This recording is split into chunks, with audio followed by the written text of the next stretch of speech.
Hello friends, எல்லோரும் எப்படி இருக்கீங்க? நல்லா இருக்கீங்களா? எல்லோரும் சாப்பிட்டீங்களா? என்ன சாப்பிட்டீங்க? ஒன்றும் இல்லை, ஒரு சின்ன விஷயம் உங்கள்கிட்ட பகிர்ந்துக்கலான்னு வந்திருக்கேன். இது என்னோடய தோழியோட ஸ்டோரி. என்னன்னா, சிங்கிள் மதர். அவளோட எதிர்பார்ப்பு எப்படின்னா, நம்ம மேலே யார் உண்மையான அன்பு காமிக்க மாட்டாங்களா? நம்மளுக்காக இருக்க மாட்டாங்களா? அது யாராக வேணாலும் இருக்கலாம். அப்பா, அம்மா, தம்பி, தங்கச்சி, ஃப்ரெண்ட், எல்லாருமே யாராக வேணாலும் இருக்கலாம். அப்படி அவளோட எதிர்பார்ப்பு அங்கே கிடைக்கலன்ற ஒரு பட்சத்தில் ரொம்ப உடஞ்சி போயிடுறா. ரொம்ப ரொம்ப நம்ம எதிர்பார்க்குறவங்கள்ட்ட இருந்து அந்த எதிர்பார்ப்பு, அந்த அந்த அன்பு, அந்த அரவணைப்பு கிடைக்கலன்ற ஒரு பட்சத்தில் அவளோட தாட்டே வேறு மாதிரி இருக்காங்க. அது அது என்னன்னா, எல்லாரும் சொல்லலாம், நான் இருக்கேன், நான் உனக்காக இருக்கேன், நீ ஏன் ஃபீல் பண்ணுற, நீ ஏன் கவலைப்படுற, நீ ஏன் கஷ்டப்படுற, நான் இருக்கேன். அப்படி சும்மா அது வெறும் வாய் வார்த்தையால் மட்டும் சொன்னால் பத்தாதில்ல, அவங்களோட செயல்லையும் அதை காமிக்கணும். அதை காமிக்க மறந்துடுறாங்க, தவிர்த்துடுறாங்க.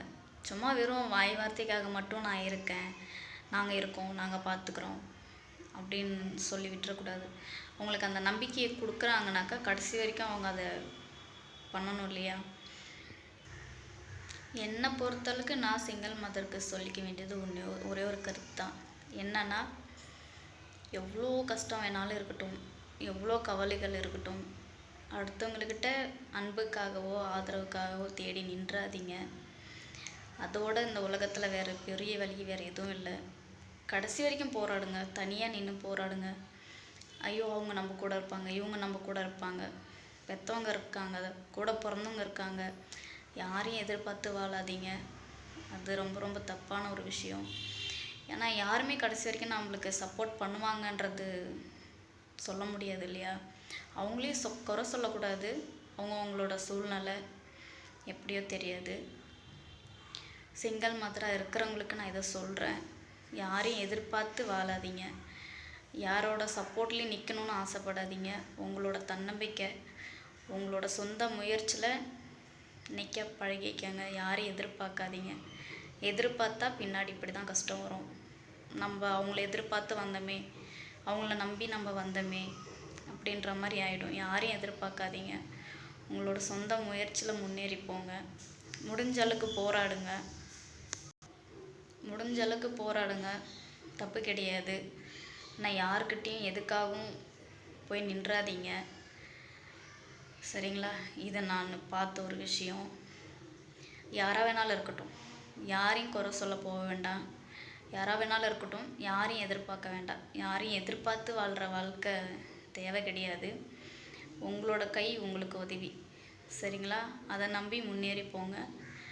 யாரோட நம்பிக்கையும் பிடிச்சின்னு போயிடாதீங்க. இதை நான் எதுக்காக பேச வந்தேன்னா, அங்கே நிறைய பேர் அப்படி தான் இருக்காங்க. நிறைய பேர் கஷ்டப்படுறாங்க. எனக்குன்னு சப்போர்ட் பண்ண யாரும் இல்லை, எனக்குன்னு யாரும் துணையாக நிற்கலை அப்படின்றதுனால அதுக்காக நான் சொல்கிறேன், யாரையும் எதிர்பார்க்காதீங்க. முடிஞ்ச அளவுக்கு போராடுங்க. யாரை எதிர்பார்த்தாலும் ஒரு சில சமயத்தில் சப்போர்ட்டாக இருப்பாங்க, ஒரு சில சமயத்தில் அவங்க லைஃப்பை பார்க்குறதே பெரும்பாடாக இருக்கும். இதில் நம்ம லைஃப்பை பார்க்குறதுக்கான நேரம் அவங்களுக்கு சுத்தமாக இருக்காது. அதுக்கு தான் சொல்கிறேன், முடிஞ்ச அளவுக்கு தனியாக நின்று போராட கற்றுக்கங்க. அது லாபமாக இருக்கட்டும், நஷ்டமாக இருக்கட்டும், பார்த்துக்கலாம். எது வந்தாலும் பார்த்துக்கலாம். தனியாக நின்று போராடுங்க. அடுத்தவங்களோட லைஃப்பை நம்ம வாழணும்னு ஆசைப்படக்கூடாது. அது ரொம்ப ரொம்ப தப்பு. அடுத்தவங்களுக்கான டைமும் நாம் எடுத்துக்கக்கூடாது. அதுதான் ரொம்ப மெயினு. தனியாக நின்று போராடலாம், எவ்வளோ வேணாலும் போராடலாம், கஷ்டப்படலாம், தப்பு கிடையாது. இப்போவும் சொல்கிறேன், யாரும் நம்மளுக்கு இல்லைன்னு நினச்சி கவலைப்படாதீங்க, கஷ்டப்படாதீங்க. நமக்கு நம்ம தான் அப்படின்ற மாதிரி போயிடுங்க. வலி கொடுக்காது, சரிங்களா? நான் பேசுனது சரியாக தப்பான்னு எனக்கு தெரியாது. எனக்கு தெரிஞ்ச கருத்துக்களை நான் உங்களுக்கு முன்னாடி வைக்கிறேன்.